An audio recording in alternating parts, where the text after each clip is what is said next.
Marcos, capítulo 8, versículos del 11 hasta el 26.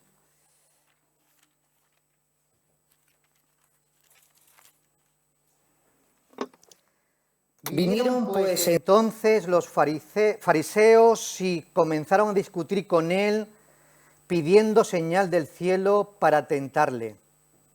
Y gimiendo en su espíritu dijo: ¿por qué pide señal esta generación? De cierto os digo que no se dará señal a esta generación. Y dejándolos, volvió a entrar en la barca y se fue a la otra ribera. Habían olvidado de traer pan y no tenían sino un pan consigo en la barca. Y él les mandó diciendo: mirad, guardaos de la levadura de los fariseos y de la levadura de Herodes. Y discutían entre sí diciendo: es porque no trajimos pan. Y entendiéndolo Jesús les dijo: ¿qué discutís? ¿Porque no tenéis pan? ¿No entendéis ni comprendéis? ¿Aún tenéis endurecido vuestro corazón? Teniendo ojos no veis, y teniendo oídos no oís. ¿Y no recordáis cuando partí los 5 panes entre 5.000, cuántas cestas llenas de los pedazos recogisteis? Ellos dijeron: 12. Y cuando los 7 panes entre 4.000, ¿cuántas canastas llenas de los pedazos recogisteis? Y ellos dijeron: 7. Y les dijo: ¿cómo aún no entendéis? Vino luego a Betsaida y le trajeron un ciego y le rogaron que le tocase. Entonces, tomando la mano del ciego, le sacó fuera de la aldea y, escupiendo en sus ojos, le puso las manos encima y le preguntó si veía algo. Él, mirando, dijo: veo los hombres como árboles, pero los veo que andan. Luego le puso otra vez las manos sobre los ojos y le hizo que mirase, y fue restablecido, y vio de lejos y claramente a todos, y lo envió a su casa diciendo: no entres en la aldea, ni lo digas a nadie en la aldea. Que Dios en esta mañana bendiga su palabra. Amén. Amén. Pues mirad, en pantalla tenéis el título, gracias, tenéis el título de este mensaje. El Señor sana nuestra ceguera espiritual.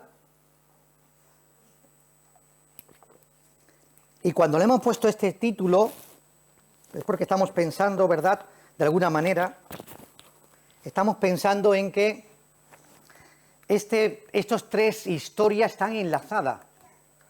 Podemos quizá pensar que estas 3 historias que hemos leído no tienen nada que ver, y es todo lo contrario. Están totalmente enlazadas estas 3 historias, porque en ellas vamos a encontrar a ciertos momentos importantes de la vida y a ciertos personajes que actúan como si estuviesen ciegos, que están actuando como si no vieran la realidad de Cristo ni lo que Cristo está enseñando. Sin embargo, como veremos en el último caso, únicamente las personas, los seres humanos que viven ciegos, el único que puede abrirle los ojos se llama Jesucristo.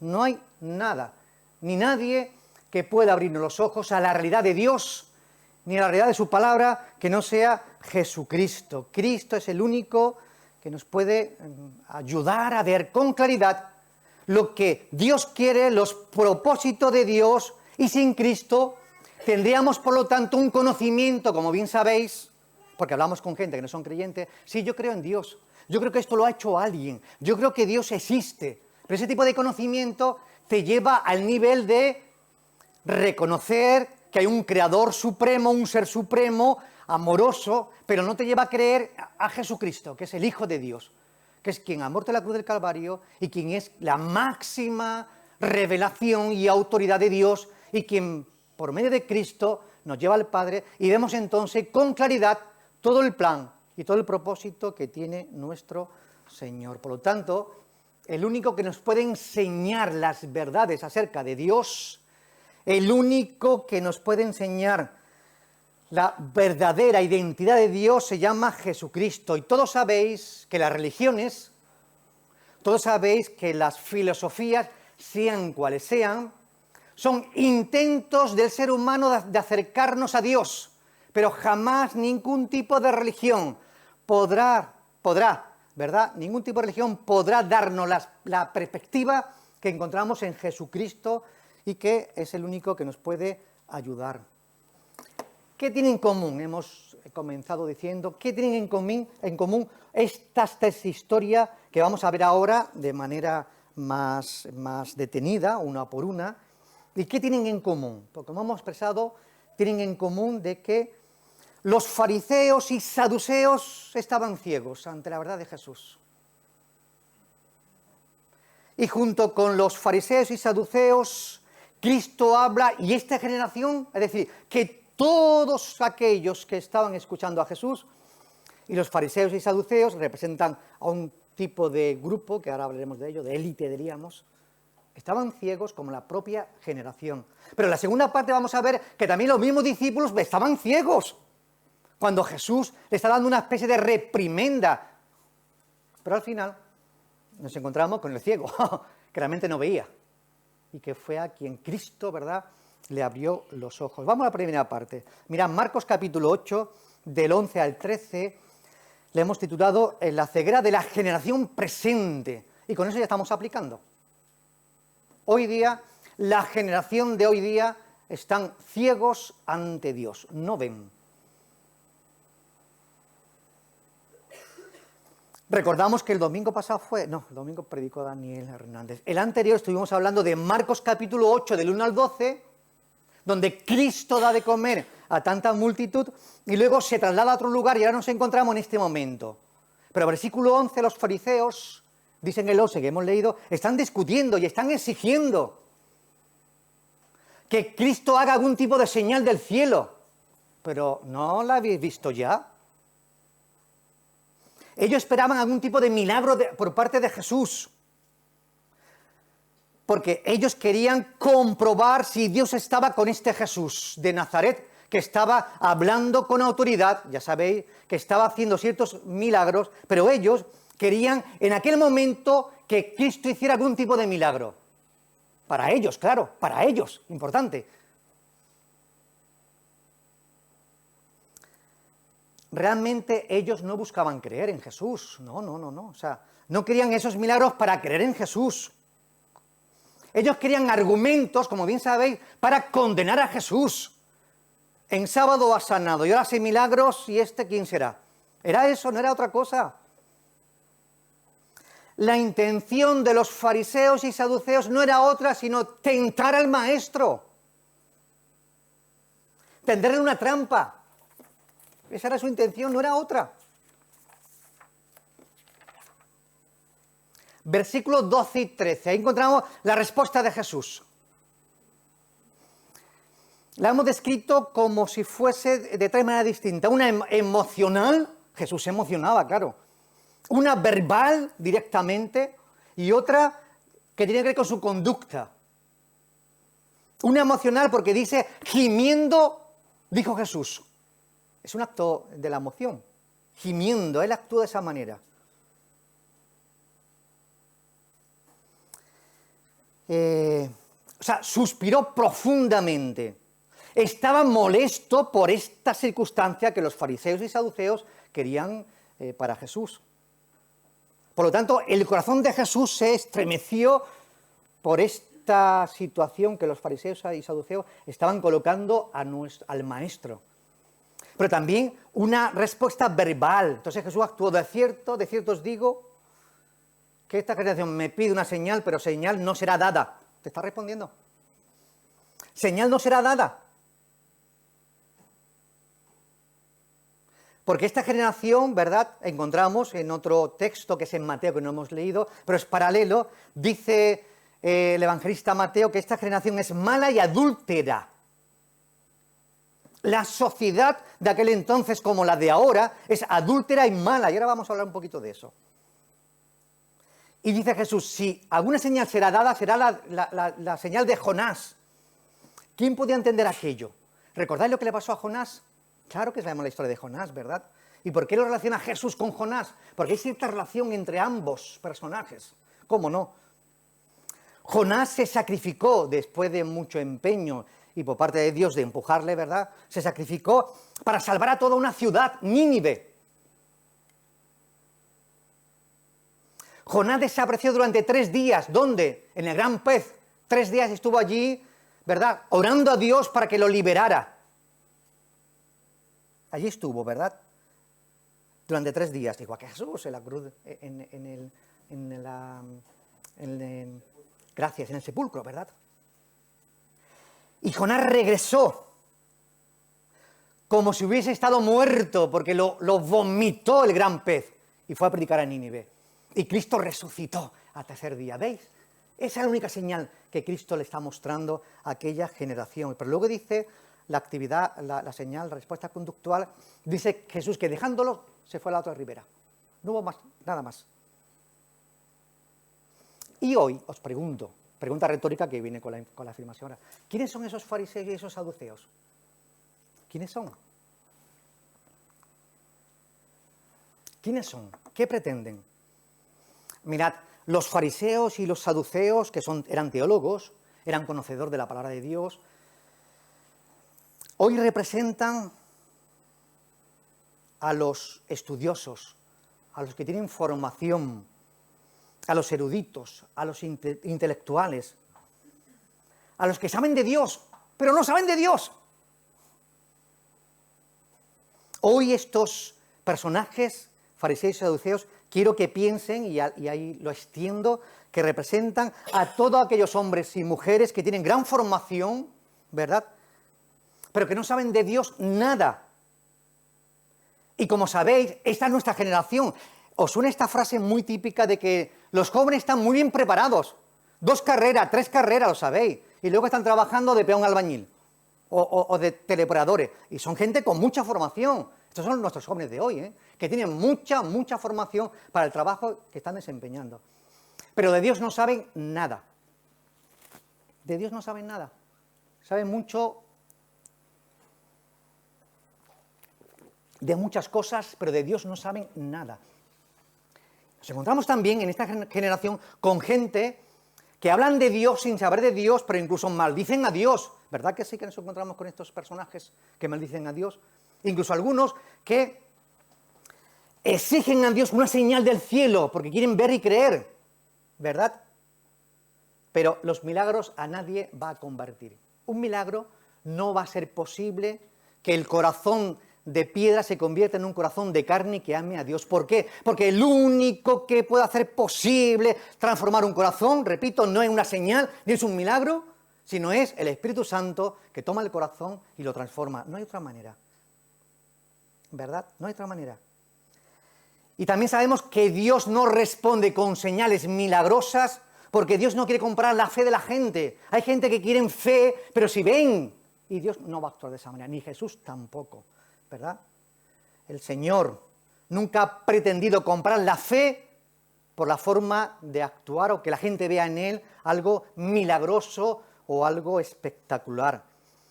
Hermano, en esta generación que tenemos hoy, ¿verdad? Esta generación que tenemos hoy, hay gente que sabe de astronomía, de astrología, de teología, de cienciología, y quería poner el mapa, lo dejé ahí, pero me gustaba cómo rimaba, ¿verdad? Y lo veis en televisión, pero no saben nada acerca de Dios, no saben nada acerca de Dios. ¿Por qué? Porque no conocen las Escrituras y no conocen a su Hijo Jesucristo. Y como hemos dicho, el Señor dijo que aquella generación, y eso lo encontramos, que no leemos, pero que es paralelo a Marcos 8, es Mateo 16, dice que esta generación es malvada y perversa. ¿Cómo, Señor? ¿Cómo es posible eso? Malvada y adúltera. ¿Cómo, Señor? ¿Qué está diciéndonos aquí? ¿Por qué dice Cristo que la generación de entonces, y también la de ahora, esta generación que no conoce a Dios, es malvada y adúltera? Y muchos de ellos buscan milagros para adquirir fe, pero así Dios no actúa. ¿Por qué dice esto el Señor? Hermanos y hermanas, lo dice porque los corazones o el corazón de esta generación es insensible a la obra del Espíritu Santo. ¿Y por qué decimos que el corazón del hombre, de la mujer es insensible a la hora del Espíritu Santo? Lo decimos porque ya la Escritura también nos lo decía, ¿verdad? Porque el ser humano tiene la tendencia natural a hacer lo malo. Todos tienen tendencia natural a hacer lo malo. ¿Por qué? Porque el corazón es perverso. Ya lo dice la Escritura. Jeremías está en pantalla, 17:9. Engañoso es el corazón más que todas las cosas y perverso. ¿Quién lo conocerá? Es el corazón del ser humano. Pero también, no solamente que las personas tienen la inclinación y la tendencia a hacer lo malo, todos, sino que también las personas tienen la tendencia a buscar lo malo. A buscar lo malo, no lo bueno. Y nos dice Juan capítulo 1, Juan 3:16. Gracias. Juan 3:19, la luz vino al mundo y los hombres amaron más las tinieblas que la luz, porque sus obras eran malas. El hombre no quiere que una luz potente alumbre su vida, porque se verá lo que hace de malo, no hay otra manera. Los hombres tienen la inclinación a hacer lo malo, primera observación. Segunda observación, los hombres y mujeres, a los hombres, ¿verdad?, tienen la tendencia a buscar lo malo. Y tercera observación, los hombres, ¿verdad?, en sus vidas se manifiesta, decimos ahí, viven lo malo. Hacen, buscan y viven en lo malo. Gálatas capítulo 5, versículo 19 al 21, ¿verdad? Todo ese texto también lo conocemos, dice Pablo. Y manifiestas son las obras de la carne. Uy, qué lista sea ahí, si lo podéis leer. Yo no voy a leerlo todo, ¿verdad? Qué lista, ¿verdad? Qué lista encontramos aquí, ¿verdad? Adulterio, fornicación, idolatría, hechicería, herejía, orgías. Y si quiere continuamos. Este es el corazón del ser humano. Eso es, el ser humano. Esta generación vive en pecado. Y también sabemos que esta generación vive perdidos, sin esperanza y sin Dios. Pero también, no es que sea malvada en este sentido, sino adúltera. También viven bajo una obstinada incredulidad. No creen en Dios y menos creen en Jesucristo y menos creen en la palabra de Dios. Lo sabéis, ¿verdad? Cuando hablamos con la gente, yo creo en Dios.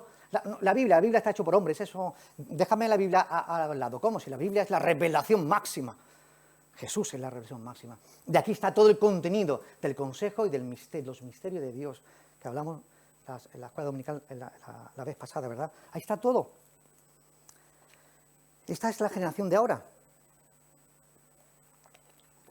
Una generación incrédula y obstinada. Una generación que nunca se convencerá, ni tiene convencimiento, ni tiene convicción. Me gustan esos dos términos. Ni convencimiento de pecado, ni convicción de pecado por parte del Espíritu Santo, porque no quieren. Nos lamentamos, por lo tanto. Primera, no diría aplicación. Seguimos. No nos lamentamos, hermano. Los cristianos y Dios se lamentan de ver que estamos rodeados de una generación incrédula y perversa y mala. Esta es nuestra generación. Pero lo más lamentable, como bien sabéis, que esta generación se destruye a sí misma. Se destruye a sí misma. Sabéis que si decimos lo que no nos conviene decirnos y todo se queda grabado en esta sociedad en la que estamos, luego somos discriminados. Incluso nos pueden hasta denunciar. Pero todos sabéis lo que significa, a ver si me acuerdo yo de los términos, ¿verdad? Sin género, ¿cómo es? Sin género, subgéneri. Bueno, no sé si, creo que me estáis entendiendo lo que digo, ¿verdad? Hoy tú puedes ser lo que tú quieras. Lo que tú sientas ser, serlo.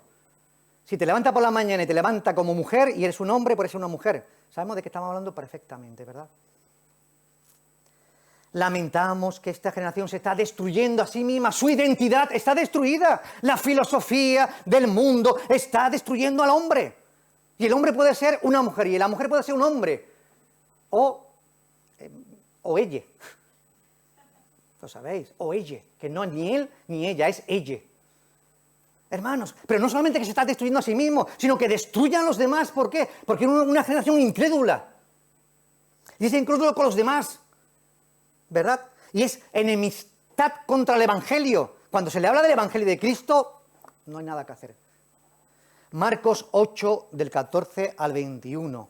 Le llamamos aquí la ceguera de los discípulos presentes en aquel momento. Y os pregunto, ¿también la ceguera de los discípulos ahora con Cristo? Bueno, vamos a verlo. Llegan a la otra ribera, versículo 13, ¿verdad? Y no tienen suficiente pan, versículo 14. Y Cristo quiere enseñarle una verdad, versículo 15. Mirad, guardaos, le dice Cristo, guardaos de la levadura de los fariseos y de la levadura de Herodes. No hemos traído pan. El Señor lo dice que no hemos traído pan. ¿Será posible que llevo con vosotros tanto tiempo y aún no os habéis enterado? ¿Qué quería decir Jesús con esto? Que se librasen y que tuviesen muy presente la levadura de los fariseos y de Herodes. ¿Qué tenía que ver? Era con la enseñanza. Sabéis que los fariseos y los fariseos y los de Herodes tenían una doctrina que imponía a los demás, pero ellos no movían ni un dedo. Interesante, ¿verdad? Así me encuentro yo mucha gente, que impone cómo tú tienes que vivir. Yo me lo he encontrado. Cómo tú tienes que vivir, cómo tienes que actuar, y ellos viven como les dan la gana. Estos son estos. Son los mismos, ¿verdad? Sus enseñanzas, su doctrina, ¿verdad? Y cuando Cristo habla de la levadura la levadura sabemos que es algo una levadura lo que hace es leudar toda la masa. Con poca levadura se consigue aumentar de tamaño, ¿verdad? El dulce. Pues eso es, con muy poquito de esta doctrina minaba a todos los que estaban alrededor. Y los discípulos estaban entendiendo mal. Versículo 16. Señor lo dice porque no hemos traído pan. ¿Será posible? Y estaban discutiendo entre ellos. Oye, no traemos pan y eso es lo que ocurre. Versículos 17 al 20. Y el Señor, a través de una serie de preguntas, ¿qué intenta? Cristo quiere hacerles ver a sus discípulos en qué momento están de su vida. Cristo, con estas preguntas que vamos también ahora a enumerar, está llegando a una conclusión para que ellos entendiesen de que todavía ellos no entendían ni conocían a este Cristo. Es que no entendéis, le dice el Señor. Es que no comprendéis. Esto es muy duro, porque esta expresión que viene a continuación se utiliza para los incrédulos. Es que aún tenéis el corazón endurecido. Muy duro. Pero ¿no tenéis ojos? Sí, pero no veis. ¿Tenéis oídos? Sí, pero no oís. Pero ¿no recordáis que yo puedo con un solo pan multiplicarlo? Pues no. Los discípulos, igual que también los fariseos y saduceos de aquella generación, seguían siendo, ¿verdad? Tenían el pensamiento del mundo. Esto nos suena, ¿verdad? Cómo el pensamiento del mundo se mete en la iglesia y mucha gente piensa como el mundo y actúan como el mundo y decimos, pero es que yo tengo en el mundo, tengo amigos míos que tienen más valores que algunos que yo conozco en la iglesia, porque como viven y cómo se comportan, son mejores. No suena esto. Pues ahora en este momento ellos seguían demasiado influenciados por la cultura de aquel momento, por el pensamiento mundano. No comprendían todavía los significados espiritual como Cristo hablaba. No lo sabían. Por lo tanto, lo que Cristo quiere enseñarles a ellos que de la misma manera que la levadura de los fariseos, que la levadura de los de Herodes, esa actitud que ellos tenían, tenemos la doctrina y actuamos, también ellos están haciendo casi lo mismo. Tenían la misma actitud ante la propia vida. Hemos visto en el 11 y en el 13, ¿verdad?, aquella generación actual. Hemos dicho que era incrédula, obstinada, ¿verdad?, que se destruye a sí misma, que destruye a los demás, que es enemigo del Evangelio. Pero, ¿y cómo es la generación de hoy?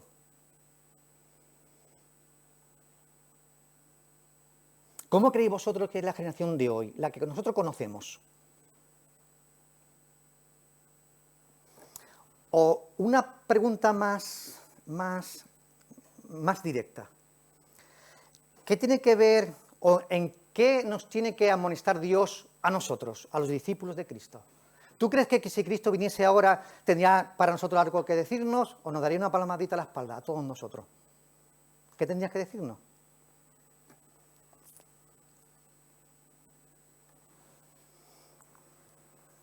Lo hemos dicho, la verdad, que la generación de hoy, en términos generales, inmoral, permisiva, poco compromiso, vida light, hipocresía, pero ¿y nosotros? ¿Y la Iglesia? ¿Qué podemos decir de la Iglesia? De la generación de creyentes de hoy. Nos vamos al libro de Apocalipsis, ¿verdad? Si uno se va al libro de Apocalipsis, ¿qué encuentra allí?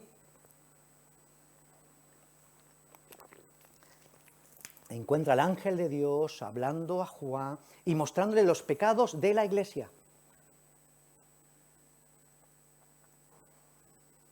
Vamos a la primera iglesia, Apocalipsis capítulo 2, versículo 4.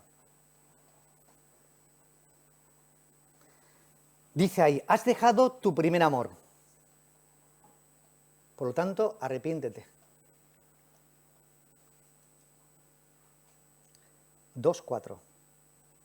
Es decir,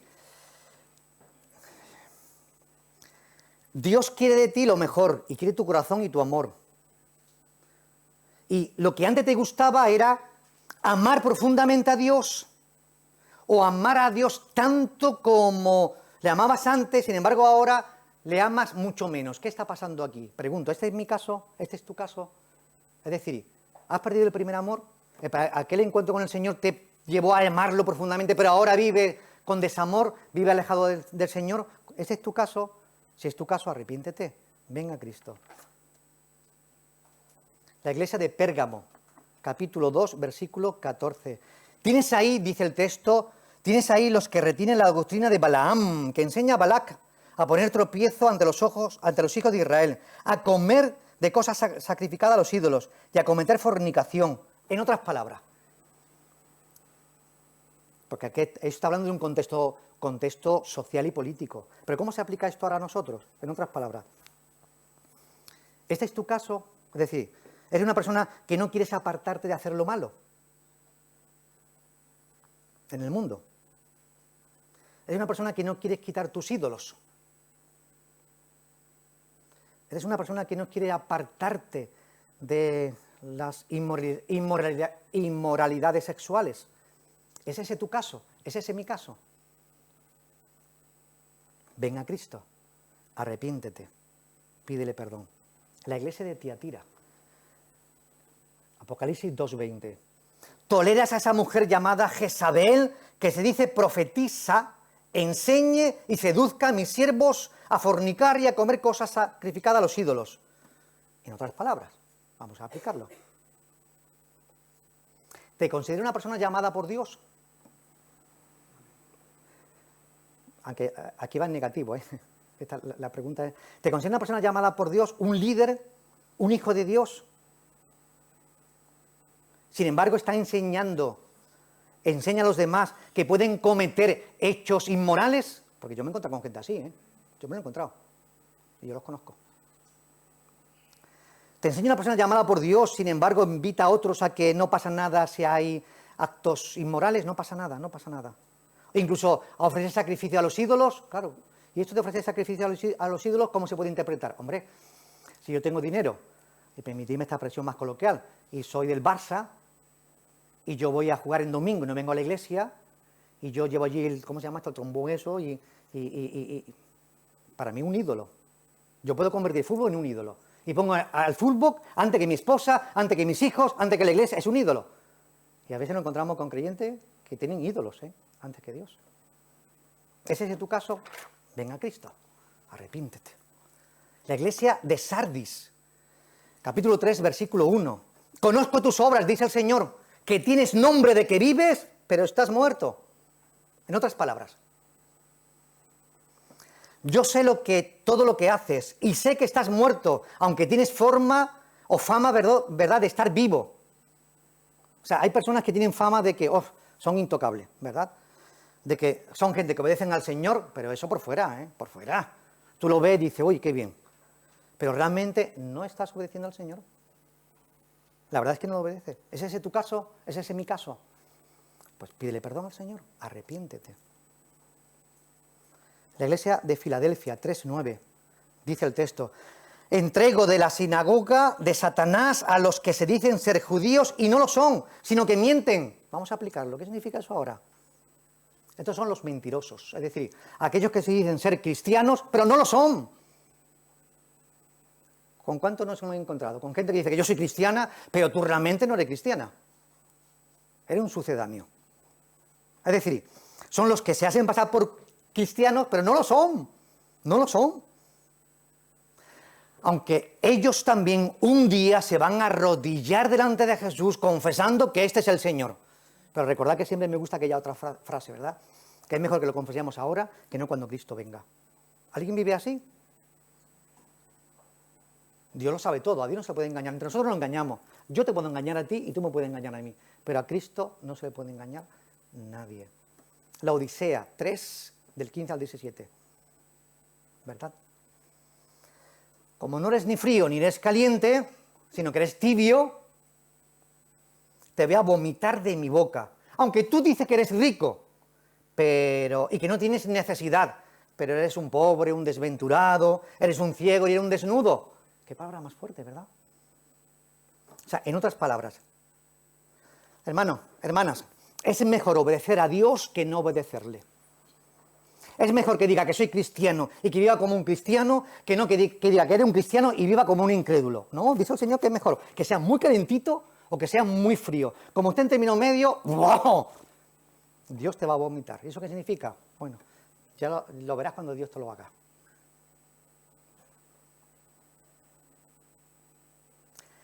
Son los que se creen cosas que no son, se creen que son felices, que son honrados, que son ricos, que todo lo tienen, pero son infelices, son miserables, son pobres, son ciegos y son desventurados. Y por último, Marcos 8, del 22 al 26. Recordamos la historia, ¿verdad? La hemos leído. ¿Qué ocurre? 3 momentos. Jesús lo toma de la mano, alguien le dice, oye, sana a este hombre colocando tus manos, Jesús sobre él, lo toma de la mano, lo saca fuera y allí el Señor actuó, ¿verdad? ¿Por qué lo sacó de la mano y de la aldea? No quería que fuese un espectáculo, ni quería que los demás lo viesen. ¿Cómo actuó Dios sanando? 1, escupiendo los ojos. 2, preguntando, ¿ya ves? 3, de nuevo tienen que intervenir, porque no veía bien, ¿verdad? Y le coloca las manos. ¿Por qué no lo hizo la primera vez? Bueno, aquí podemos decir que muchas veces la verdad de Dios, o como Dios actúa, no, sino la verdad de Dios, a veces el primer encuentro es muy claro, pero se va como el foco ese, ¿verdad? Uno en la medida que va avanzando en el camino del Señor va entendiendo mucho mejor sus propósitos. Eso es lo que está aquí ocurriendo, esa es la instrucción, ¿verdad? El encuentro con el Señor te cambia el corazón, pero hay un proceso en el que tú vas entendiendo, comprendiendo y conociendo mucho mejor a tu Señor. Eso es lo que implica este hecho. Luego lo envió a casa, ¿verdad? Y dijo, no se lo diga a nadie. Entonces esta sanidad fue en un proceso. Y esto ilustra, como estamos diciendo, el proceso de sanidad está ilustrando lo que estamos diciendo, ¿verdad? Que Cristo dio sanidad a este ciego que no veía nada. Y esta es la historia de la humanidad. Esta es la historia de la humanidad. De cada uno de nosotros. Éramos ciegos, pero Cristo nos ha dado la vida. Cada persona que Cristo se ha encontrado con él o con ella, cada persona que le ha buscado, en este caso, por medio de una intervención, mediación, los amigos le dijeron a Jesús, toca a este hombre, igual que algunos de nosotros, ¿verdad? A veces hemos ido directamente a Cristo y a veces alguien nos ha hablado y Dios ha utilizado a ese mediador, a esa persona, para ayudarnos. Y así fue. Así que el ciego representa a todas las personas, escuchen bien, estoy terminando, el ciego representa a todos los hombres y mujeres que no son capaces de ver las maravillas de Dios. Este ciego representa a todos los hombres y mujeres que no son capaces de ver el proyecto de Dios. Este ciego representa a todos los hombres y mujeres que no son capaces de comprender los planes eternos de Dios. Solamente cuando Cristo le abre los ojos, nos abra los ojos, podemos entonces entenderlo perfectamente. Y eso fue lo que ocurrió aquí. Cristo le abrió los ojos al ciego y él pudo ver la realidad de Dios.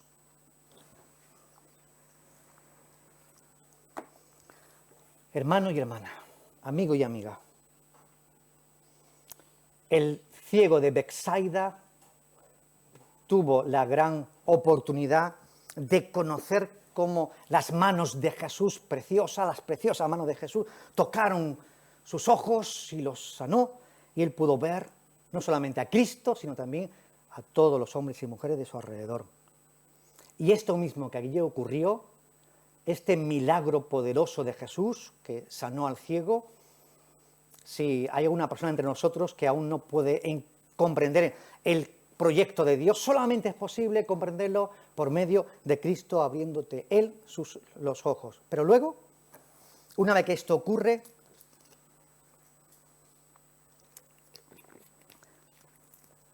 Marcos 8, 27 al 30, tenemos la confesión de Pedro. Solo es posible que cualquier ser humano que reciba las manos de Dios para abrir sus ojos podrá confesar, como dijo Pedro. ¿Recordáis esta confesión de Pedro, verdad? Verdaderamente tú eres el Hijo de Dios. Tú eres el Cristo, el Mesías, el ungido, aquel que ha venido para salvar al mundo, pero también para salvar mi propia vida. Que Dios en esta mañana nos bendiga a todos. Amén.